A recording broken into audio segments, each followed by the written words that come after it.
All right, second day of our introduction to derivatives. That line right there is very, very important to understand and absorb and think about forwards and backwards on this. And it says the graph of the derivative is the graph of the slopes of the function.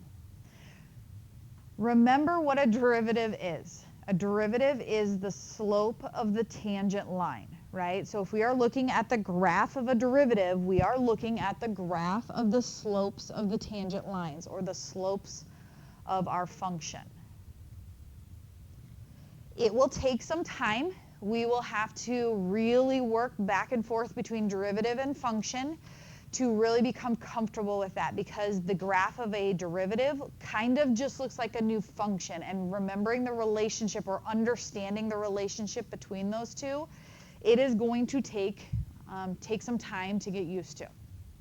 Okay, so that's kind of what we're focused on today, is that relationship between the fact that a derivative is the slopes of the tangent line on our function. Now, we're going to start with an easy one here.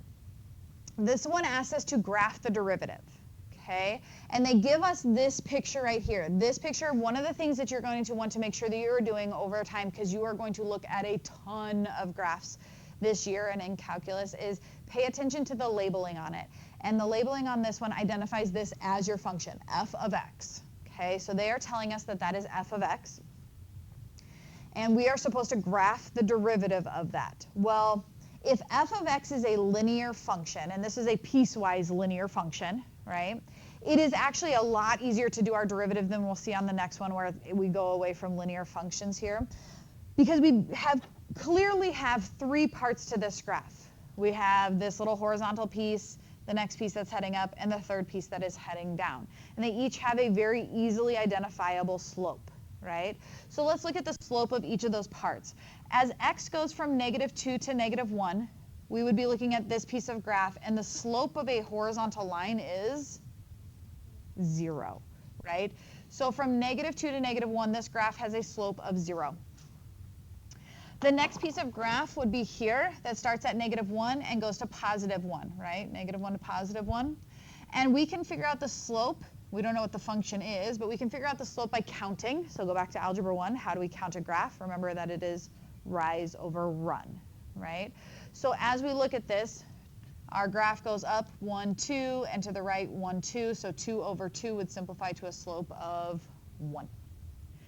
And then your third piece of graph, that would be this part that is decreasing here, starts at 1 and goes to 3.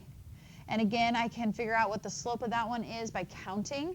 So I would count, again, rise over run. So it goes down 1, 2, 3, 4. To the right, 1, 2. Well, down is negative. Right is positive. -4 over 2 results in a slope of -2. So how then do I graph those things? Well, because they're just singular values, we're just going to end up graphing horizontal lines in those different sections along our graph. So the first piece of graph that went from -2 to -1 has a value of 0. And so I put that over here. And we're going to talk about the dots in just a second. But the first dot is closed. The second dot is going to be open. Okay, so it goes from -2 to -1. We have a value of 0. I just graphed a line that has a value of 0. Okay, and then I move to the next one. From -1 up to +1, we have a slope of 1. So this entire time, the value is up at 1. And notice that one's going to start and end with open dots. And our last one that starts at 1 and ends at 3 has a value of -2. It's going to start with an open dot, and we will end with a closed dot. Okay. Other than the dots, any questions on the graph or how I figured out how to put that on there?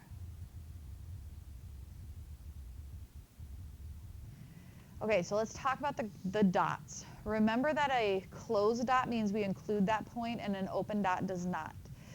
So we are not including a value at 1. We are not including a value at -1. We do include the ends, -2 and +3. We haven't gotten into this much. We will get into this more as we go. But if we look at a function If it ever has a corner, and we had a corner happen here, right? There's a corner that happens right here. There's a corner that happens right here. The derivative is going to be undefined. And you notice that it happens in our picture because those don't meet up. What it's saying is the picture limits the one-sided derivatives on either of those. As I came from the left, my derivative value is 0. As I came from the right, my derivative value is 1. Those aren't the same thing. And if my left and right-hand derivatives there are not the same thing, it's not defined at that point. And so you'll notice that it would be undefined at any of those corners in our picture. The reason that I do get to say that the ends are defined is because there isn't a second side to compare it to. So the one-sided limit derivative exists. As I head from the left, this derivative headed towards -2. It is -2. And there was nothing for it to match up to, so the ends of that will always exist. Questions on that part of it? So when you're looking at a normal function, look for those corners. That's where derivatives are undefined, where we have corners because we'll have a sharp change in our slope, not a gradual change, but a sharp change in our slope, and it will not exist at those particular locations. All right? Linear are the easy ones. So if our function starts out linear, your graph's going to look like that every time. It's when it progresses above a linear function, as we start getting into quadratic and cubic, et cetera, that it takes a little bit more for us to actually just go from the function to the derivative. This is going to become a little bit more approximate. So let me help you with the approximate.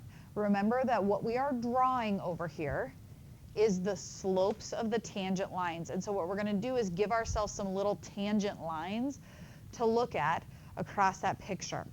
One of the things we need to kind of bring back into our memories is Algebra 1, the slope of a line, and what that kind of looks like.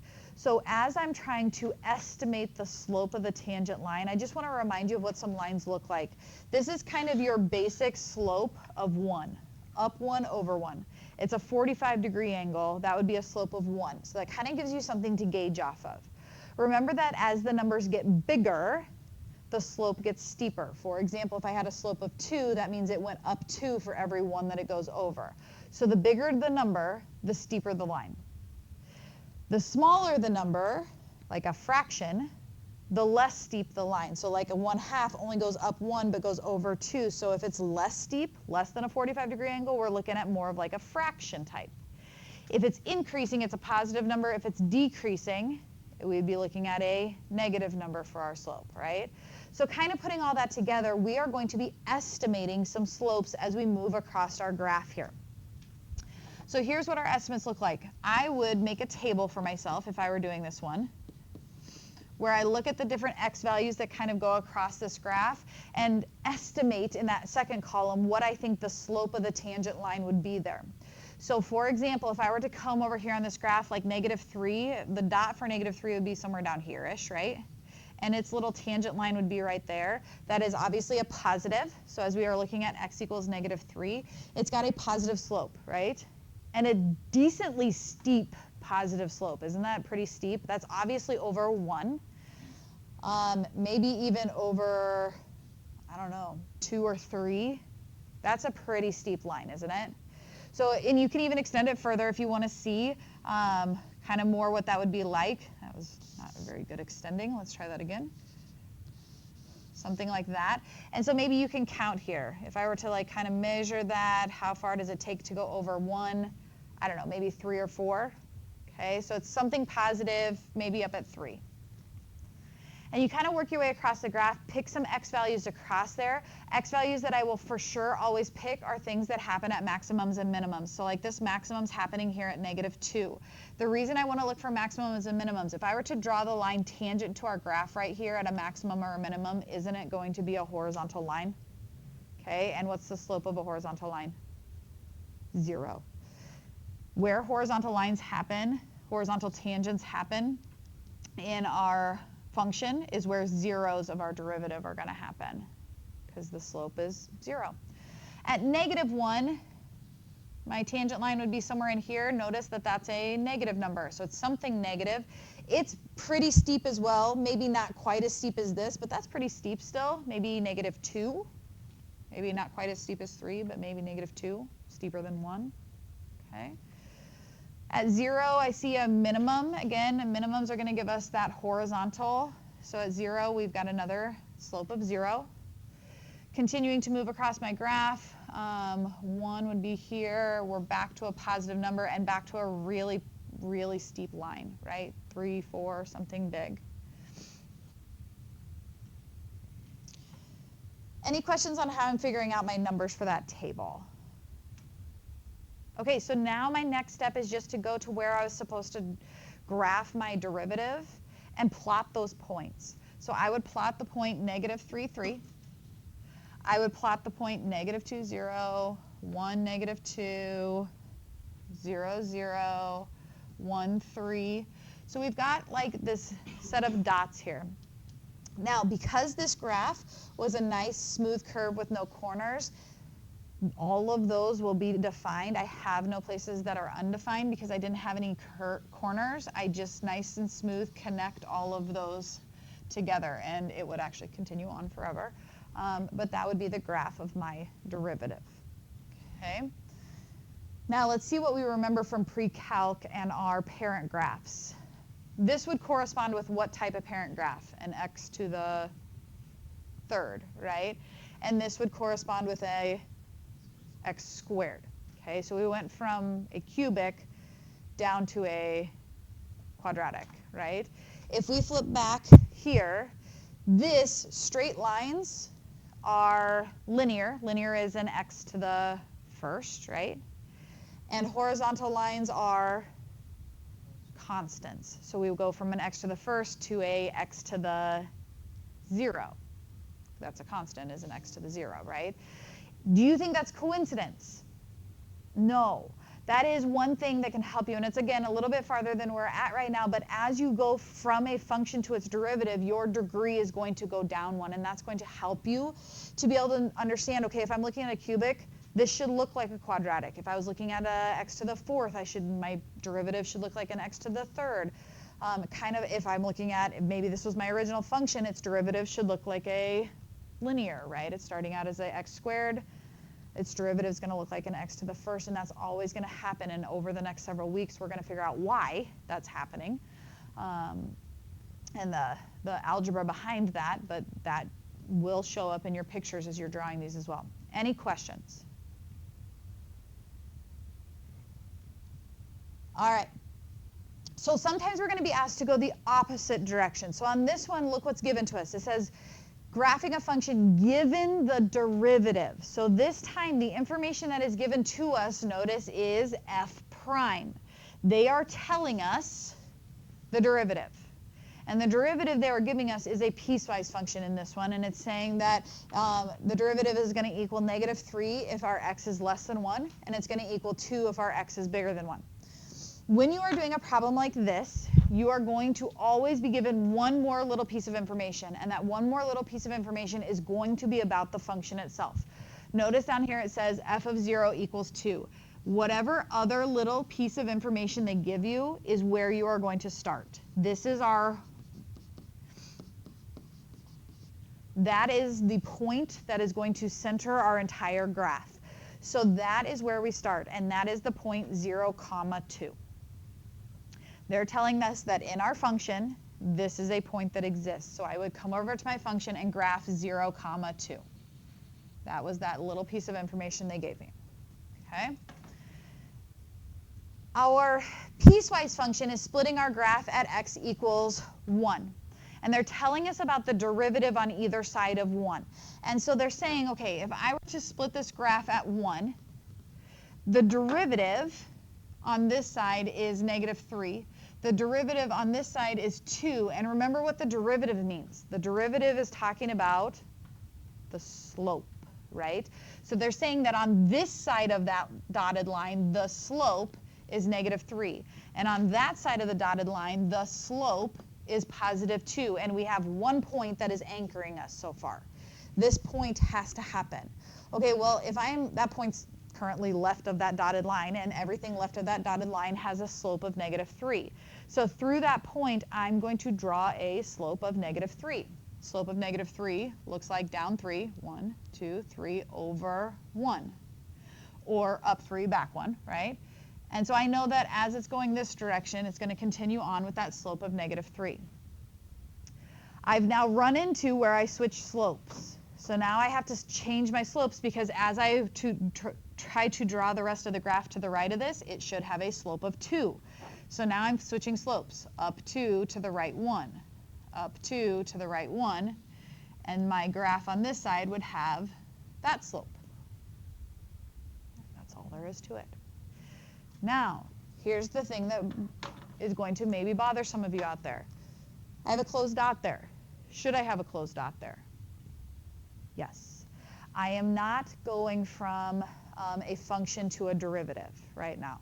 So a corner is not going to bother us. However, go the other direction. Notice that in my function I have a corner here. Is my derivative defined there? No. Notice, was my derivative defined there? Never did it equal 1, right? So your derivative is not defined where there is a corner, but your function is. Okay? So I know that, again, flipping back and forth, which direction are we headed here, can be confusing on that. Any questions for me? Sheldon?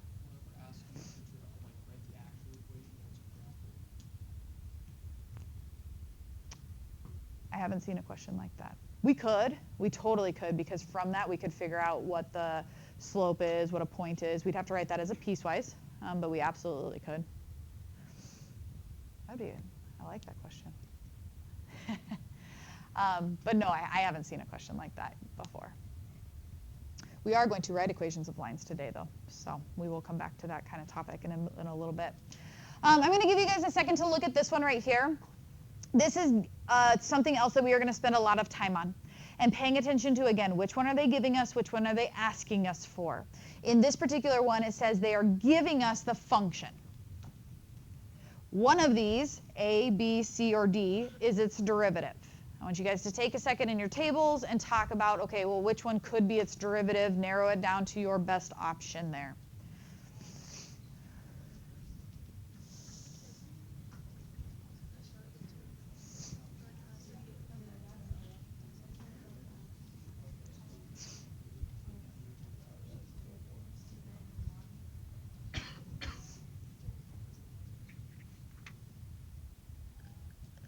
Are we done talking? I think I kind of gave you a clue, again, that's a little farther beyond than where we are at the moment, but probably helped you narrow this down faster than we would have been able to. And that is the fact that this is quadratic, which means its derivative has to be linear, right? Would immediately eliminate options B and D. I'm going to give you something else that I always look for that'll help you match up your derivatives as you're looking at these, that would have also eliminated B and D. And that is, if I'm looking for a derivative, I look for maximums and minimums. We have a minimum right here because, again, they would have a horizontal tangent. And a horizontal tangent has a slope of 0, which means at the x value of 1, we should have a derivative that goes through 0. This is not 0, and that's not 0, so those two do not work. At 0, we have a value of 0. At 0, we have a value of 0. So that idea narrows it down to A and C. So how do I distinguish between A and C? Well, you can start kind of giving yourself sample ones to look at, sample x values to look at and see what's going on there. For example, if I were to compare like at x equals 1, we have a positive value, 1 comma something positive compared to 1 comma something negative. Look over here on this graph. At 1, our tangent line would be right here. Is its slope positive or negative? Positive, right? And so we would have had to have had a positive value, which is what helped me narrow it down to we should have picked option A. At 1, we have a positive slope, which means its derivative has to have a positive value. Questions? All right. Moving into, again, a very important topic, and that is this whole idea of tangent lines and what we'll see on the next page, normal lines. You are going to be asked to do this idea a lot, and that is to write the equation of a tangent line or write the equation of a normal line to a function at a specific point. There's a lot of algebra things that we need to remind ourselves of on this. One of those is when I am asked to write an equation, which we have reminded ourselves of already this year, if I'm asked to write an equation, I need two pieces of information about that line, right? I need to know a point on that line, and I need to know the slope of that line. And depending on our situation, there's several different ways we can get to that information, right? So look at the information given to us. The function at 3 has a value of 4. Remember what that means. If x is 3, the y value is 4. That's a point, right? So the first piece of information they're giving to us answers the question, what is a point on this line? A point on this line would be 3, 4. The second one, remember, prime means the derivative, and the derivative is your slope, right? It is the slope of the tangent line at that point. So when x is 3, the slope of the tangent line is 2. So now this part is telling us the slope of the tangent line. My slope is 2. Once we have those pieces of information, going back to, okay, I have a point and slope, I would use my point slope form, which says y minus y1 equals our slope times x minus x1. Thinking AP test wise, I would, if I were doing a free response question, stop right there. There is never a need to go past that. If I were doing a multiple choice question at that point and they put their answer in slope-intercept form, remember it's just 2 steps from here. Distribute and add 4, right? And now I'm in slope-intercept form. So I needed to match this to a different form. I could do that. I would suggest not because mistakes happen, right? All of a sudden I'm going to say 2 times 3 is 5, and now my answer is not going to match. So don't do that to yourself. Any questions on writing your equation? Okay, next one is when they're going to ask us for the normal line. If you notice, I'm giving you the exact same 2 pieces of information here. F of 3 equals 4, f prime of 3 equals 2. Write the equation of the normal line. That's a new word for us. The normal line is going to be perpendicular to your tangent. Okay, if they say perpendicular, what does that mean to us algebraically? The opposite reciprocal slopes. If that's not something that immediately came to your mind, that's something you're going to add to your notes. If it says perpendicular, that means our slope is the opposite reciprocal. So that is the slope of the tangent line, which makes the slope of the normal line opposite sign, turn it upside down. -1/2. Same point. Go to my point slope form, y minus 4 equals -1/2 x minus 3.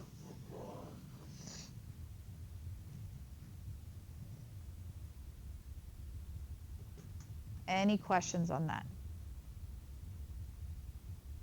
Okay, so a reminder, point came from our function, slope comes from our derivative. Always. Point's going to come from our function, slope's going to come from our derivative. And sometimes getting there, again, is going to look a little bit different. So let's look at this question. They're again asking us to write an equation. It says find the derivative of the function and use it to find the equation of the line. So ultimately, to get to the end of this one, equation of the line, I'm going to have to know a point on my line, and I'm going to have to know the slope of my line. So where do those things come from? My function, my derivative, right?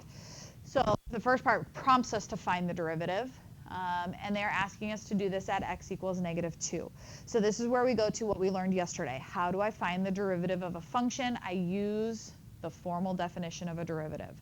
So this is where we're going to go to our limit as h approaches 0 of our function. And what is our function this time? X squared minus 4x plus 1.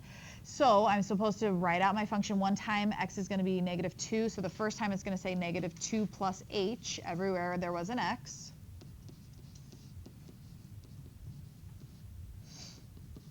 Minus, and now I'm going to do it again, and this time just plugging in -2.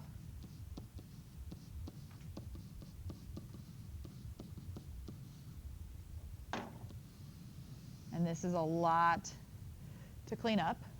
That's how we get to our derivative. Okay. So as we go through this one, don't forget that we're going to write this twice in FOIL. If I FOIL that one, -2 times -2 is 4. Let's see, minus 4h plus h squared. Distribute the -4 here, so that would be plus 8 minus 4h plus 1. Distribute the negative all the way through this one, so that'd be a positive 4. Would distribute the negative, so minus 4. That'd be a positive 8. Distribute the negative, minus 8, minus 1. Okay, all over h. Combining my like terms, 4 minus 4 is gone, 8 minus 8 is gone, 1 minus 1 is gone. Every term I have left, here, here, and here, all has an h in it, and I can factor that out front. I do have some like terms in there. I could put those together. Negative 4h and negative 4h would be a negative 8h. But again, remember, we are trying to, at this point, be able to get rid of this h in the bottom, and I can do that by factoring out the GCF.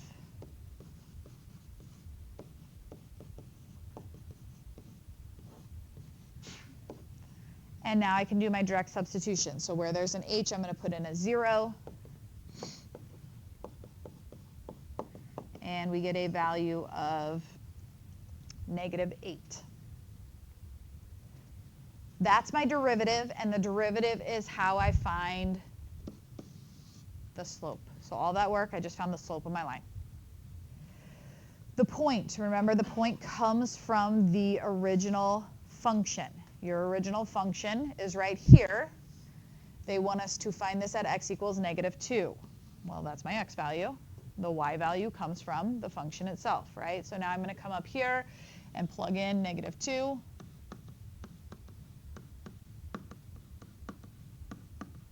Okay, see, -2 squared is 4 plus 8 plus 1, 13. So we get the y value from plugging whatever x they give us into the function. One last step, write the equation. Go to your point slope form, y minus 13 equals -8, x minus -2.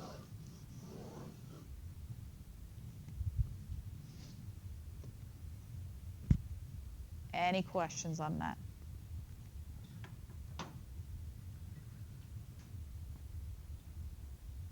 Okay. The last little thing I want to leave you with is this.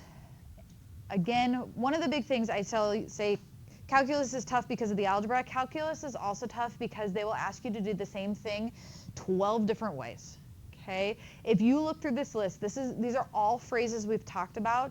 These are all questions you've seen and or will see, and they are all asking you to do the exact same thing. Okay? So find the slope of the tangent line.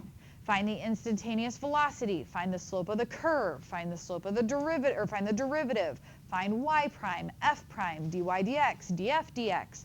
Formal definition. All are asking you the exact same question. Okay? And understanding what that's asking you to do, and you realize that we're doing the same thing over and over and over, and how much we need to know how to set up that formal definition, because it's asked of us 15 different ways all the time. Okay? So make sure that we're understanding how to set that up and how to work through that. Okay? Any questions for me? Your assignment tonight, again, page 105. Doing a nice job. Continue to show me work. Again, we are not getting, especially through those formal definitions of a derivative, without some work.